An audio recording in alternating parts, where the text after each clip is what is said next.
उसके बारे में थोड़ी तफसील से बताऊंगा। मैं इसको रिपीट कर रहा हूं कि हम लोग अभी भी क्लोज वॉच रख रहे हैं, क्योंकि situation is a fast changing transforming situation. और ऐसा नहीं है कि एनडीआरएफ की ड्यूटी या किसी भी एजेंसी की ड्यूटी साइक्लोन के परिप्रेक्ष्य में ख़त्म हो जाती है साइक्लोन के लैंडफॉल के बाद। इनफैक्ट साइक्लोन के लैंडफॉल के बाद काम एक्चुअली शुरू होता है, और साइक्लोन के पोस्ट साइक्लोन सिचुएशन में रिकवरी रेस्टोरेशन का काम शुरू होता है। तो this is a long haul, और अभी हम लोग ये कहा जाए कि 24 घंटे से ज़्यादा का समय का अंतराल हम लोग जहन में रख रहे हैं, तो ये गलत नहीं होगा। हम लोग जो दो हमारे कमांडेंट्स हैं, उड़ीसा में बटालियन है और बंगाल में बटालियन है। ये कोइंसिडेंस है कि दोनों ही स्टेट में बटालियन हेडक्वार्टर्स हैं। दोनों के कमांडेंट्स, एक उड़ीसा वाले कमांडेंट बालासोर में कैंप कर रहे हैं, और बंगाल के कमांडेंट काकद्वीप में कैंप कर रहे हैं, जो साउथ 24 परगना ज़िला में है, जो कि स्टॉर्म के पाथ में है। कुल अभी तक 20 टीमें जो उड़ीसा में लगी हुई थी, 20 टीमें जो रिज़र्व में भी थी, वो भी अब ग्राउंड पर आ गई हैं। 4 टीमें, कल मैंने आपको बताया था 16 टीमें लगी हुई थी और 4 रिज़र्व में थी। अब 20 टीम डिप्लॉयड हैं और ग्राउंड पर डिप्लॉयड है। रिज़र्व में कुछ नहीं रखा गया है, क्योंकि अब काम का समय आ गया और इवैक्यूएशन का समय हो चला था, इसलिए उसमें लगाया गया था। इवैक्यूएशन के बारे में मैं बताऊंगा आगे। 19 टीमें वेस्ट बंगाल में लगी हुई हैं और 2 टीमें स्टैंड बाई में है। 2 में से और एक टीम कलकत्ता में बुलाया गया है, क्योंकि कलकत्ता जो नगरीय क्षेत्र है, जो अर्बन एरिया है, उसमें उनको लगाया गया है। सभी टीमों के पास सैटेलाइट कम्युनिकेशन और QDA है, सो हम लोग किसी कम्युनिकेशन सेटअप पे डिपेंडेंट नहीं है। We are independent, self dependent, and we can set up our own communication system. Cyclone Fani के जो तजुर्बे हुए थे, उसके आधार पर हमारे पास एक्स्ट्रा ट्री कटर्स हैं, पोल कटर्स हैं, ऑलरेडी इस्तेमाल में लगने लगे हैं। और जैसा कि मैं बार बार कह रहा हूँ कि ये एक स्पेशल कॉन्टेक्स्ट है, क्योंकि कोविड जो आज का विषय भी है, कोविड के कॉन्टेक्स्ट में हम लोग साइक्लोन से डील कर रहे हैं। और ये शायद नए नॉर्मल की एक और परिभाषा होगी आने वाले कई दिनों तक, कि जो भी डिज़ास्टर होंगे, जो आपदाएं होंगी, नेचुरल डिज़ास्टर्स, वो कोविड के कॉन्टेक्स्ट में होगी, चाहे वो साइक्लोन हो या आने वाले सिचुएशन में मानसून में फ्लड का सिचुएशन हो। ये हमारा प्लेसमेंट है, दोनों राज्यों को मिलाते हुए कुल 41 टीमों का प्लेसमेंट है। आप देख सकते हैं कि 2 ही टीम रिज़र्व में है, वो बंगाल में है, और उनमें से एक टीम, जैसा कि मैंने अभी कहा, जस्ट इस मीटिंग में आने से पहले कलकत्ता में डिप्लॉय हो रहा है। तो लगभग सभी टीमों का इस्तेमाल दोनों राज्य कर रहे हैं। और ये जो स्लाइड्स हैं, ये आपको मुहैया कराई जाएंगी। ये जो डिस्ट्रीब्यूशन ऑफ द 19 टीम्स हैं बंगाल में, 6 ज़िलों में बटा हुआ है। जिन ज़िलों पर ज़्यादा प्रेशर है, वहाँ पर ज़्यादा टीमें लगी हुई हैं। ये डिप्लॉयमेंट का चार्ट है बंगाल के लिए केवल। आप देख सकते हैं कि जो डेल्टाइक एरिया है, जहाँ से बे ऑफ बंगाल टच कर रहा है, उस एरिया में ही ज़्यादा डिप्लॉयमेंट है। और ये है उड़ीसा का डिप्लॉयमेंट टेबल, जिसमें आप देख सकते हैं बालासोर में 6 टीमें लग चुकी हैं, केंद्रापड़ा में 3 टीमें, जगत सिंहपुर में 4 टीमें, भद्रक में 4 टीमें। जहाँ भी 4 टीम और ज़्यादा है, इसका मतलब है कि वहाँ इम्पैक्ट ज़्यादा है, इम्पैक्ट जोन ज़्यादा है। ये उड़ीसा का डिप्लॉयमेंट ऑन द मैप है। ये भी आप देख सकते हैं, कर्वेचर के साथ है, कोस्ट से सटा हुआ है, और साइक्लोन के पाथ को ही एक तरह से डिफाइन कर रहा है डिप्लॉयमेंट। एडिशनल अलर्ट टीम्स, जैसा कि मैंने कहा, वो बरकरार हैं। अगर ज़रूरत पड़े, कोई ज़रूरी नहीं कि साइक्लोन के समय ही ज़रूरत पड़े, साइक्लोन के बाद भी ज़रूरत पड़ सकता है रेस्टोरेशन वर्क में, अगर डेवस्टेशन ज़्यादा हो। तो 6 बटालियन में 4-4 टीमों के हिसाब से 24 टीमें स्टैंड बाई में हैं एयरलिफ्ट के लिए, और 15 मिनट के अंतराल में वो तैयार हो सकती हैं और एयरलिफ्टेड हो सकती हैं। एनडीआरएफ की टीम की एक्टिविटीज़, कोऑर्डिनेशन, अवेयरनेस तो हुआ ही है। इस बीच में इवैक्यूएशन का काम काफ़ी हुआ है, और अभी as we talk, as we speak, सभी टीमें एक्शन में हैं, सभी टीमें ग्राउंड पे हैं, सभी टीमें आउटसाइड हैं साइक्लोन एरिया में, एंड रोड क्लियरेंस और रेस्टोरेशन का काम शुरू हो चुका है। ये इवैक्यूएशन का फिगर मेरा नहीं है, ये फिगर स्टेट से लिया गया है। स्टेट के जो अथॉरिटीज़ ने बताया है, पश्चिम बंगाल में अथॉरिटीज़ ने, उनके जो डिज़ास्टर मैनेजमेंट के सेक्रेटरी हैं, उन्होंने बताया 5 लाख से उर्ध फिगर अभी हो चुका है। तो सुबह में 3,30,000 बताया गया था। और अभी 5 लाख हो गया है। उड़ीसा में 1,58,640 का फिगर दिया गया है। ये कुछ एक्टिविटीज़ हैं ऑन ग्राउंड। नामखाना में साउथ 24 परगना में अवेयरनेस प्रोग्राम। ये नामखाना की सिचुएशन, जो प्रेजेंट सिचुएशन, जो हवा का बहाव है, आप देख सकते हैं। लोकल पीपल्स शेल्टर होम में भी एनडीआरएफ जाके काम कर रही है, मदद कर रही है। सैनिटाइजेशन का काम और सोशल डिस्टेंसिंग का काम उसमें मदद कर रही है। सागर आइलैंड का प्रेजेंट सिचुएशन। काकद्वीप, जहाँ पर मेरे कमांडेंट कैंप कर रहे हैं, जो कि ब्लॉक हेडक्वार्टर्स है। ये एक्टिविटीज़ दीघा में है। ऑलरेडी रेस्टोरेशन का काम शुरू हो गया। जैसे आप देख रहे हैं ईस्ट मेदिनीपुर रामनगर में तार और पेड़ कटे हुए हैं, तो ऑलरेडी रोड क्लियरेंस का काम एनडीआरएफ शुरू कर चुकी है।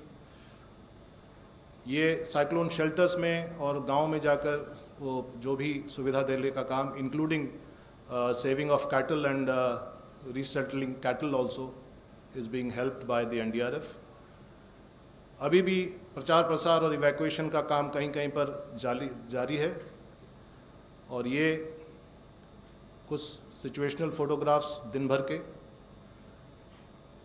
जगत सिंहपुर उड़ीसा में, बालासोर में, केंद्रापड़ा में,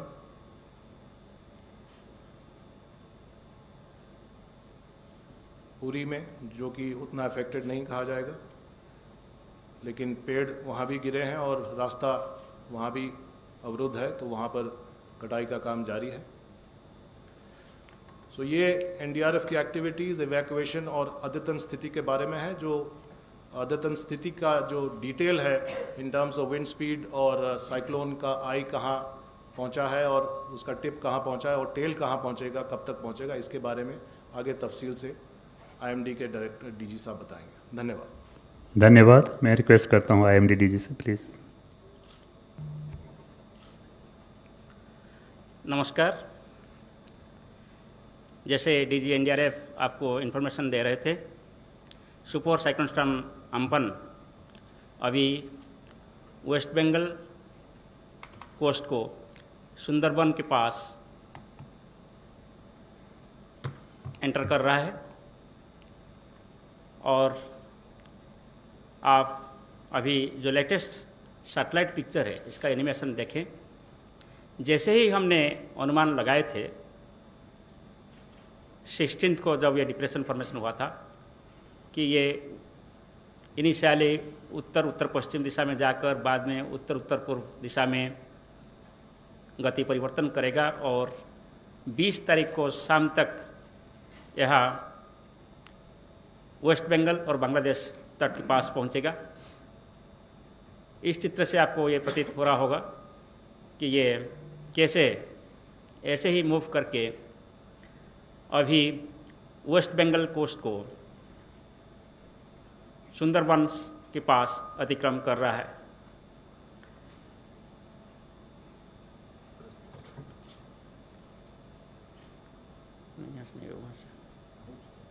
ओके, सो ये जो आप चित्र देख रहे हैं, ये एक डॉप्लर रडार की इमेज है।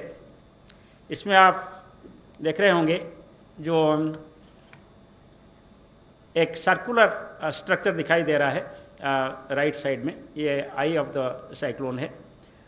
और इसके साथ जो लेफ्ट साइड में ज़्यादा रेडिश और येलोइश कलर दिखाई दे रहा है, वो सभी डेंस कन्वेक्टिव क्लाउड्स होता है। इसके साथ बहुत बारिश होता है।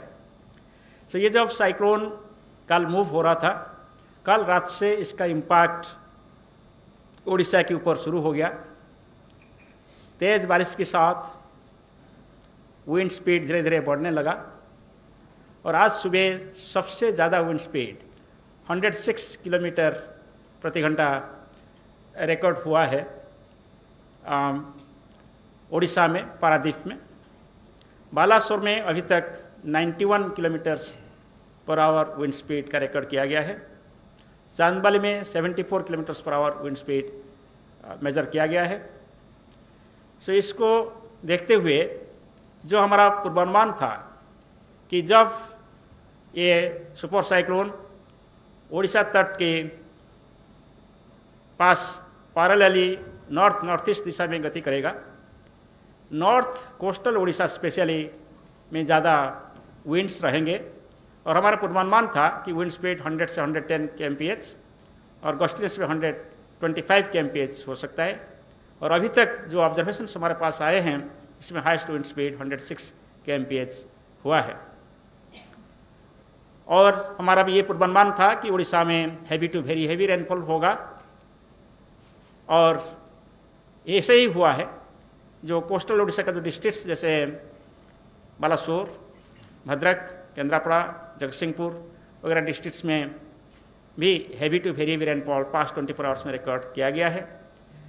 जैसे ही आज ये साइक्लोन धीरे धीरे उत्तर उत्तर पूर्व दिशा में गति किया, इसका southern districts of Orissa clear हुआ और नॉर्दर्न डिस्ट्रिक्ट्स में धीरे धीरे विंड स्पीड बढ़ा और बारिश भी।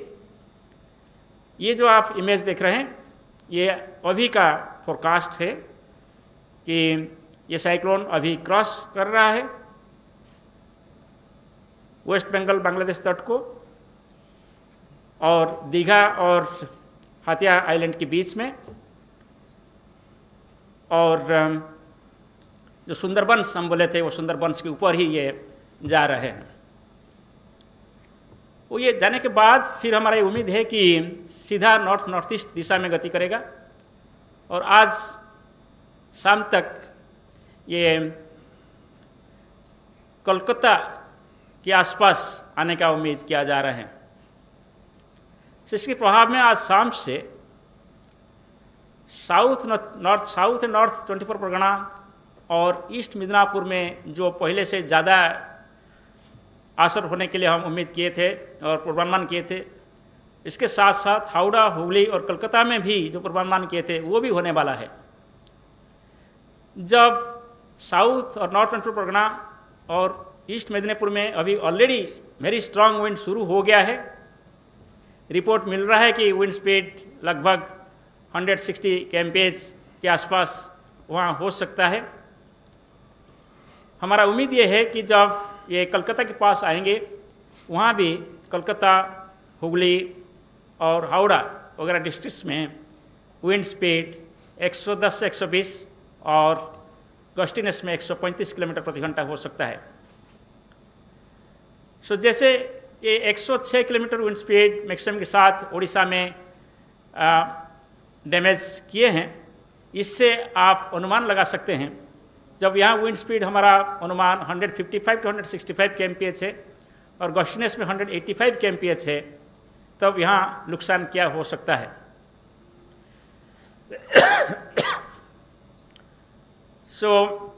इसीलिए हम पहले से ही चेतावनी दिए थे और अभी भी हमारा चेतावनी जारी है। ये हमारा अभी का विंड स्पीड फोरकास्ट है। इस हिसाब से सबसे ज़्यादा मैक्सिमम विंड स्पीड साउथ और नॉर्थ 24 परगना और ईस्ट मिदनापुर डिस्ट्रिक्ट में होगा, जो कि 155 टू 165 गोइंग टू 185। ये विंड स्पीड लैंडफॉल प्रोसेस के शुरू होने के साथ शुरू हो चुका है। अभी जो साइक्लोन का जो सबसे डेंस कन्वेक्टिव क्लाउड मास आई की चारों तरफ होता है, इसको आई वाल बोलते हैं, नहीं तो वाल क्लाउड रीजन बोलते हैं। वो वाल क्लाउड रीजन का जो फ्रंट सेक्टर है वो लैंड के ऊपर जा चुके हैं। नाउ आई जस्ट लैंड को टच करने वाले हैं। इसके बाद कंप्लीटली आई अंदर जाएंगे और फिर जो रियर सेक्टर है वहाँ भी स्ट्रांग कन्वेक्टिव क्लाउड मास होता है और स्ट्रांग विंड होता है। इसलिए वो जो एरिया है साउथ और नॉर्थ 24 परगना जहाँ आई पास कर रहा है, वो एरिया में अभी 2 बार, पहले फ्रंट सेक्टर की वजह से अभी जो स्ट्रांग विंड चल रहा है, हैवी डाउनपोर चल रहा है, सामयिक रूप से आधा घंटा के लिए बंद हो जाएगा। जब आई आ जाएंगे ये हो सकता है कि स्काई क्लियर हो जाएगा, विंड काम हो जाएगा, पर फिर आधा घंटे के बाद फिर तेज़ी से बारिश और विंड शुरू होगा। और अभी जो विंड्स वो सेक्टर में ईस्ट से वेस्ट फ्लो हो रहा है, तब वेस्ट से ईस्ट विंड्स होगा। इसीलिए जो भी स्ट्रक्चर अभी डैमेज नहीं होगा, जब रियर सेक्टर ऑफ साइक्लोन आएगा तब फिर डैमेज हो सकता है। सो इसलिए जो एरिया में दोनों फ्रंट और रियर सेक्टर वाल क्लाउड रीजन जा रहे हैं और आई भी जा रहे हैं, वहाँ सबसे ज़्यादा नुकसान होता है। इसलिए सबसे इम्पोर्टेंट डिवास्टेटिंग एरिया वही तीनों डिस्ट्रिक्ट है। मगर फिर भी वो आप देखेंगे जो हमारा आज 5:30 बजे का जो पोजीशन है वो just south east of Calcutta है, वेरी क्लोज टू कलकत्ता।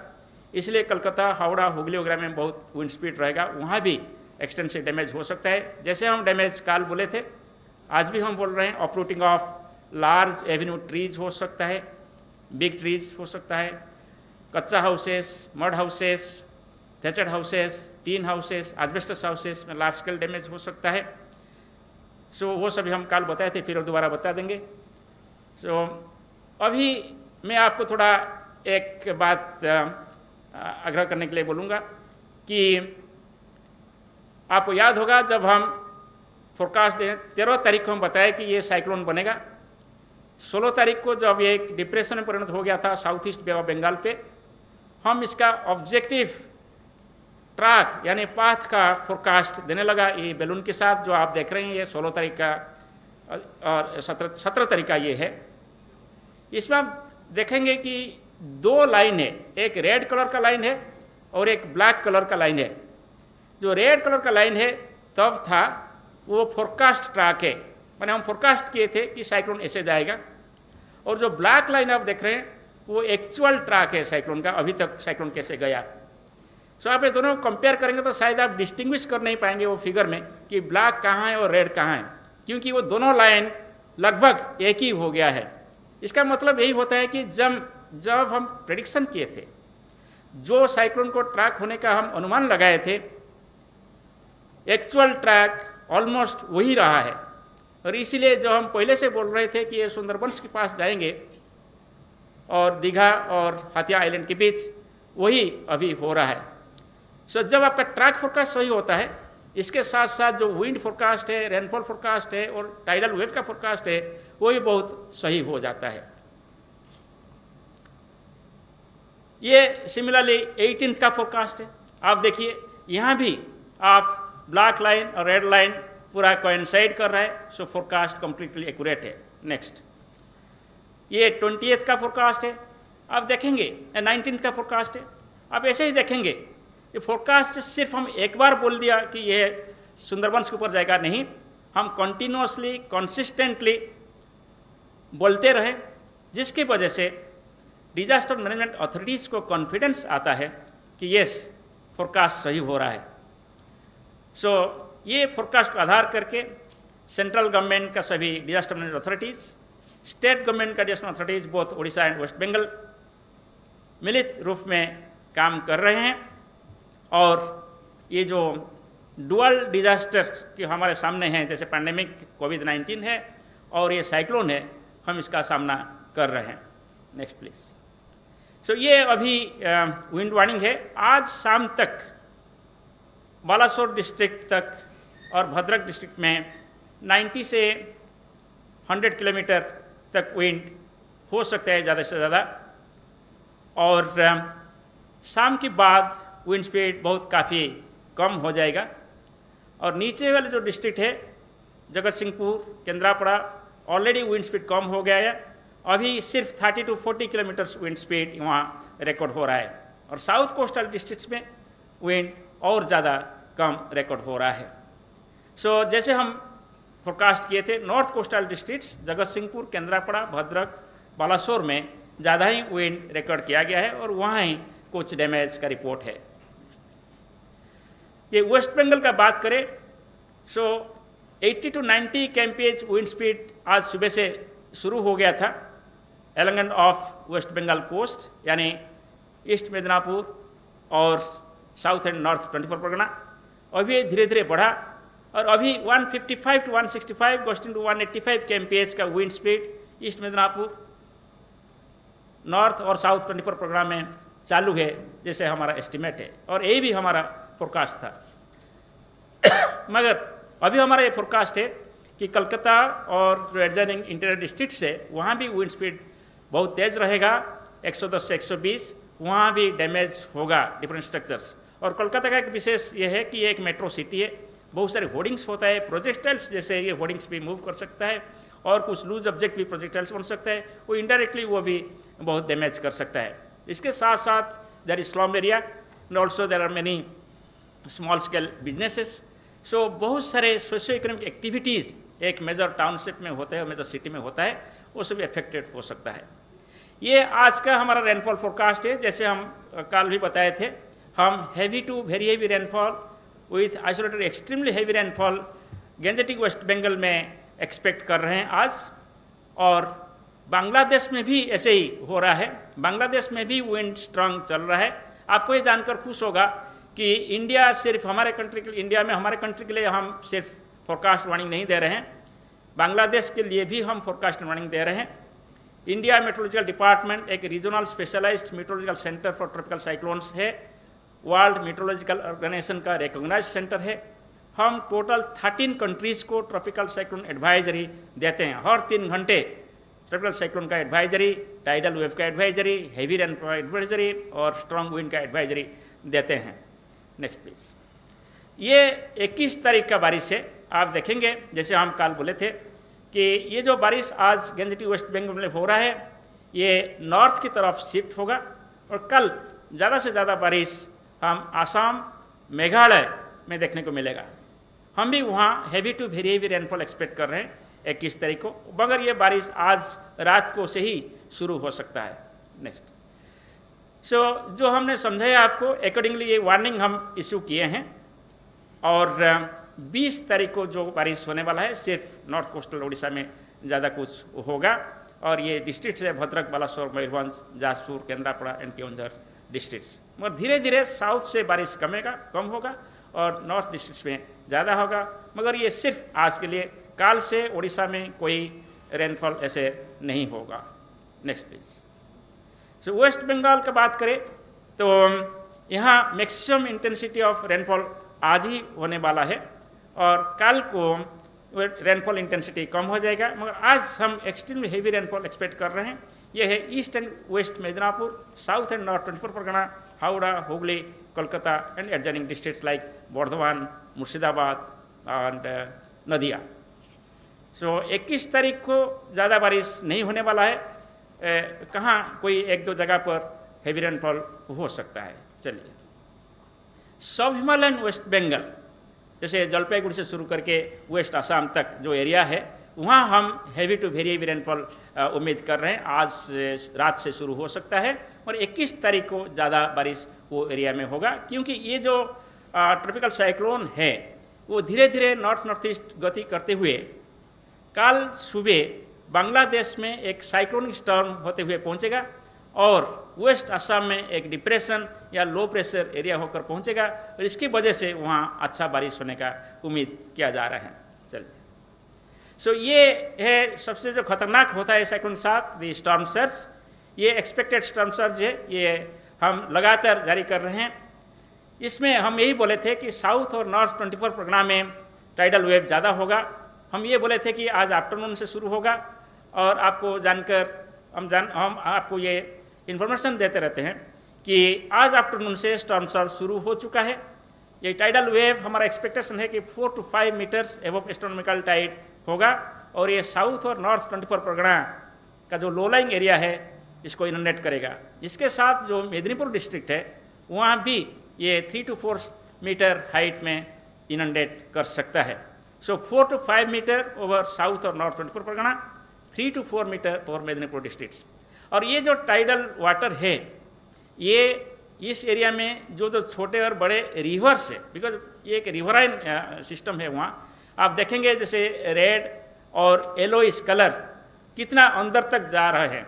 इसका मतलब ये है कि जो टाइडल वेव है ये नदियों के जरिए रिवर के पास जो एरिया है इसको इनंडेट कर सकता है, और हमारा जो एस्टिमेट है कि कोस्ट से लगभग 10 से 15 किलोमीटर तक जा सकता है। और वो डायग्राम में आप भी ये भी देख सकते हैं कि बांग्लादेश में भी ऐसे ही कोई टाइडल वेव रहेगा। सो ये है द डैमेज जो हम एक्सपेक्ट कर रहे हैं West Medinipur, South or North 24 Pargana, Howrah, Hooghly, Kolkata districts of West Bengal. So large scale and extensive damage होगा, जो कच्चा houses, tin houses, asbestos houses और इसके साथ पोटेंशियल थ्रेट होगा फ्लाइंग ऑब्जेक्ट से, जैसे प्रोजेक्टाइल हम बोल रहे थे, ऑपरूटिंग ऑफ ट्रीज होगा और इसके साथ साथ कम्युनिकेशन पावर पोल से भी ऑपरूटिंग हो सकता है, disruption of rail and road होगा और extensive damage to standing crops होगा। क्योंकि ये जो साइक्लोन के टाइम आप देखेंगे, एक ही टाइम में आपको बोल रहा हूँ, हेवी रेन है, स्ट्रॉन्ग विंड है और इसके साथ साथ भी टाइडल वेव है, स्टॉर्म सर्ज।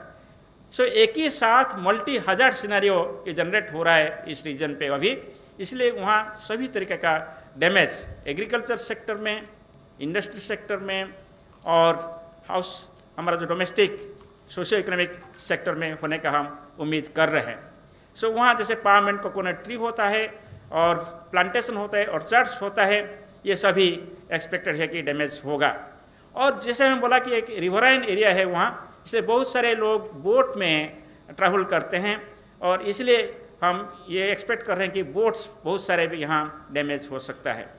सो एक्शन हम यही सजेस्ट किए हैं कि total suspension of fishing operation आज तक ये रहना चाहिए। कल सुबह north bay of Bengal clear होगा मगर आज ये क्लियर नहीं होगा और suspension and diversion of rail and road traffic आज कंटिन्यू करना है और people in affected area to remain indoors and people तो ऑलरेडी इवैक्यूएट हुए हैं, जैसे डीजी एनडीआरएफ आपको इन्फॉर्मेशन दे रहे थे, ये बहुत ज़रूरी था।